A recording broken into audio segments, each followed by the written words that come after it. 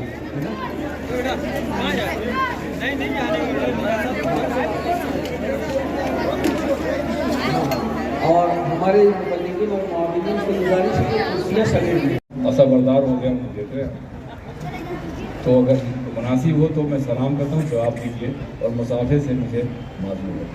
السلام علیکم ورحمۃ اللہ وبرکاتہ۔ راستہ چھوڑیے۔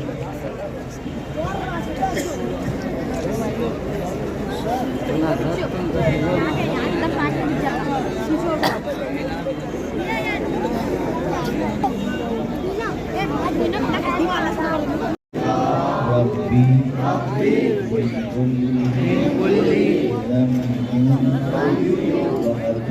إلیک، توبہ کرتے ہیں پچھلے سارے گناہوں سے، آج کے بعد ہر گناہ سے بچنے کی کوشش کریں گے، ہر فرض واجب اور سنت ان کے وقتوں پر ادا کرنے کی کوشش کریں گے۔ ہم سلسلہ قادریہ نوریہ برکاتیہ میں سرکار حضور مفتی اعظم ہند علیہ الرحمہ کے حوالے سے داخل ہوتے ہیں۔ اے اللہ ہمیں غوث پاک کے غلاموں میں قبول فرما، قیامت کے دن ان کے ساتھ حشر فرما۔ الہی خیر گردانی بہت کے شاہد جیلانی، الہی خیر گردانی بہت کے شاہد جیلانی، الہی خیر گردانی بہت کے شاہد جیلانی۔ وصلی اللہ تعالی علی سیدنا محمد